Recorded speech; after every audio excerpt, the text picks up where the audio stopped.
Are you ready for liftoff? Don't miss Canada's #1 cannabis conference and trade show, Lift & Co Expo, coming this May the 12th through the 15th to the Metro Toronto Convention Centre. Level up your industry intel at the Lift Cannabis Business Conference, plus connect with movers and shakers from across the cannabis industry and preview new products and services from over 250 exhibitors. Plus, everyone loves Lift & Co Expo's prizes, live music, and more. Visit liftexpo.ca for tickets. That's liftexpo.ca. At Maverick Public Relations, growing your influence is their specialty. NPR works with remarkable companies in the cannabis industry to deliver exceptional results. Experience big agency expertise and outstanding client service delivered by seasoned and knowledgeable experts. Connect with Maverick PR today and move your company to the next level. Visit them today at themaverickpr.com. 420 is coming up. It'll be the 6th year in a row. I've gone to 20 stores on 420. A couple key takeaways is that discounts that happen on 420 end up being the everyday low price at a discount retailer about 2 years later. Obviously, there's increased sales on the day of of 420. So the last couple of years, due to COVID, people have tried to do it a couple of days before, didn't really work out. So this will be the first time in a few years where it's no discounts before, and that'll be an increase in volume in Canada by about 52%, 86% increase in volume in the US. And although the younger crowd tends to like it more, it'll be interesting because prices have already dropped everywhere. Flowers dropped from 46% to 41%, pre-rolls have dropped, sales across the board in North America have all dropped. So it'll be interesting to see if the younger crowd can pick up that enthusiasm and drive 420 sales like we've seen all in the past. We're going to dive into some of the sales for 420, talk a little bit about the nuances, all of that coming up. It's only entertainment. Welcome back to The Talking Hedge. I'm Josh Kincaid, capital markets analyst and host of your Cannabis Business Podcast. A lot of discounts on 420. That's across all markets. So each year we're going to see 420 having some pretty good discounts, except for like top shelf. So the last couple of years, you're not going to see, at least I haven't seen a lot of discounts for top shelf items. But aside from that, you're going to see some pretty significant discounts where people are just going to max out what they can get, whether that's an ounce or two or 7 grams of concentrate, whatever the caps are, people are going to reach those limits. You see discounts spiking every year, with the exception of COVID. Sometimes there just wasn't a lot of discounts. Like last year was probably the worst year I've ever seen. As a matter of fact, in 2020, 420 wasn't the single largest day of the year. New Year's Eve took the largest sales day of the year. So a lot of people, because there was 3 days before, they wanted to spread that out. Whereas last year, there just didn't seem like a lot of discounts. Kind of interesting. I've noticed that across the board, whether it's flights to Las Vegas, $800 from Seattle to Las Vegas for a flight is crazy. I can get to France right now cheaper than that. So it's not just cannabis that's not discounting. It's really everyone trying to get their money back from everyone not going anywhere, or doing anything. I think gas prices are gouging as well because no one drove. And now that they're getting their money back.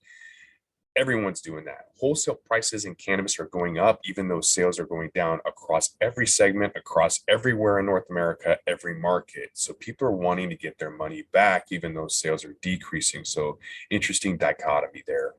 Looking at discounts for 420, you can see in Canada, definitely surging in cannabis sales. So lesser than what we see in the US, but in 2020, for example, increased 66%, but only by 59% 2021.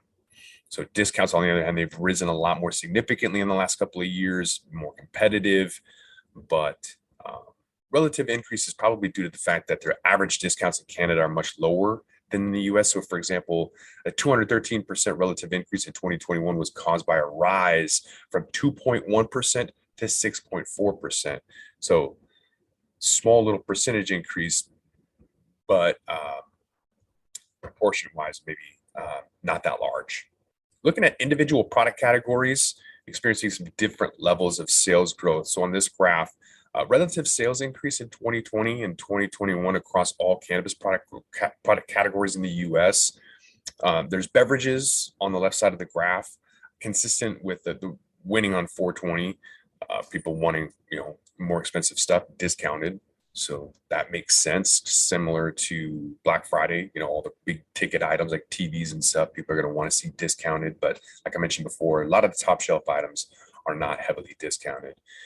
What we see in this trend for beverages on most holidays, edibles and flower concentrate pre-rolls typically perform well, while tinctures and topicals, capsules do not.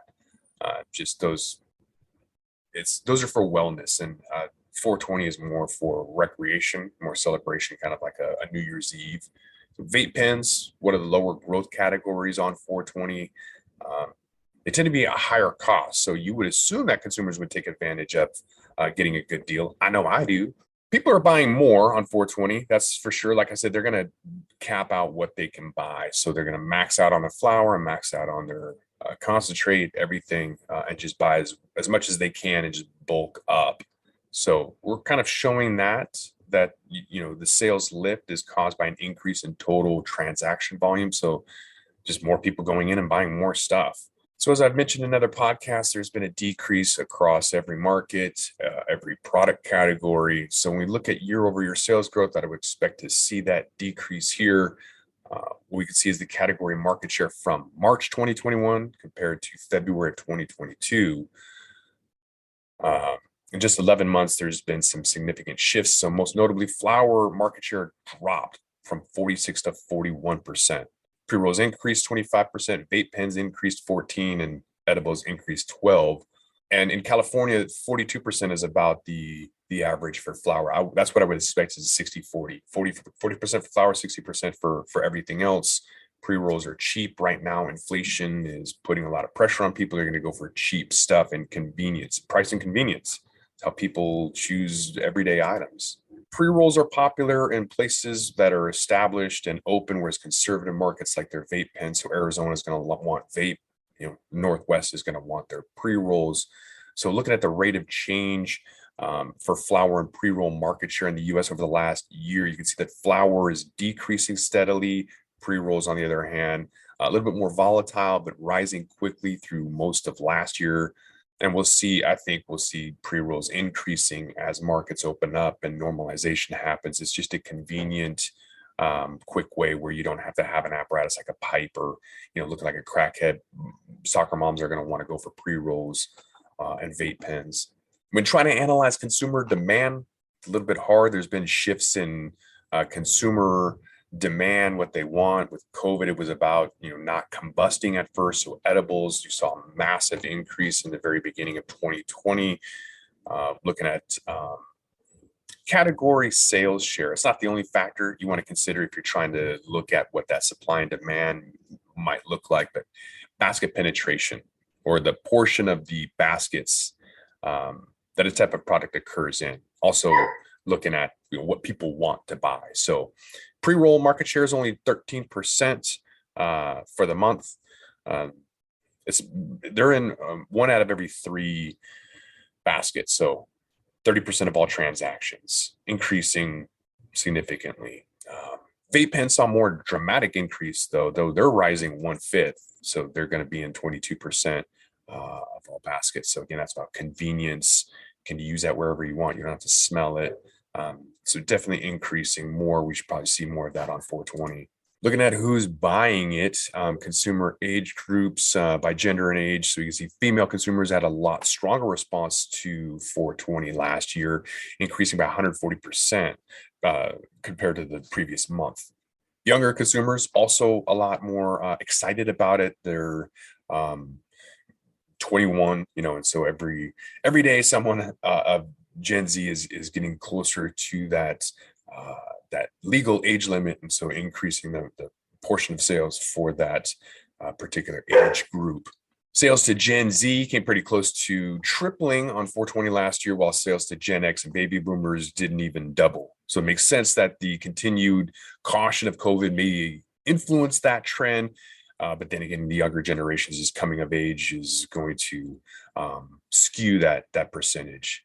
The majority of 420 sales previously was driven by an increase in transaction volume, just people buying more stuff. So comparing that growth to the demographic groups across the board. We could see in 2021, last year, a clear trend of the younger age groups. That's the Gen Z and millennials, greater increase in transaction volume, buying more stuff than the older groups being Gen X or baby boomers.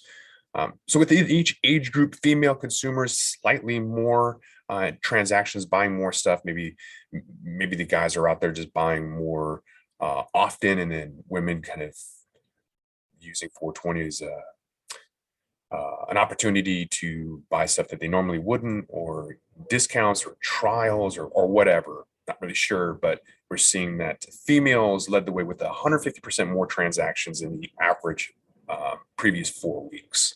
One thing I've noticed about going to 20 stores on 420 for the last 6 years is that majority of bud tenders like flower. I would think that they want dabs, but it's something like 3/4 to 95% of all bud tenders like flower, which is pretty surprising.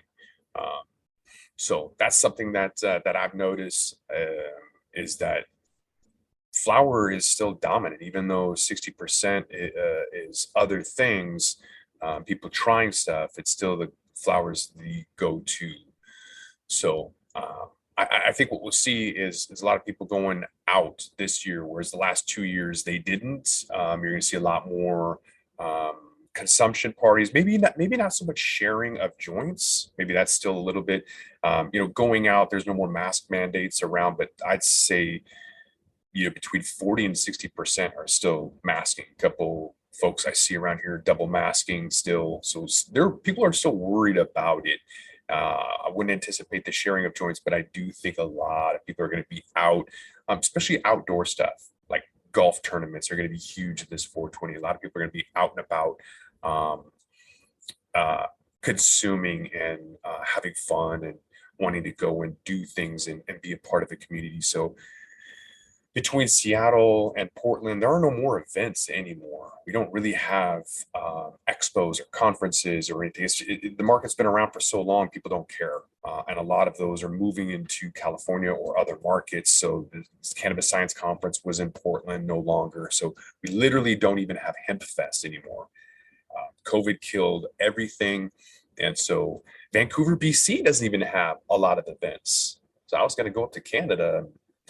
I don't know. So not a whole lot going on. It's becoming more regional, national shows, less local. Everything's kind of growing up, including sales and brand concentrations and expectations. So getting your strategy and figuring out what you want to do, you could go online, trying to figure out what it is that you could buy, and making the most of it. So we're going to do a little 20 stores on 420. I'll show you what I get. Hopefully we'll have a nice little podcast put together about what we're able to get and the deals and show you all of that. Just have to come back to the Talking Hedge and find out. With that, we're going to roll this one up. I'm Josh Kincaid. This is the Talking Hedge. Don't forget to like, share, and subscribe, or don't, and I'm out. Don't forget to smash that like button on your way out and check out these other videos that we've got.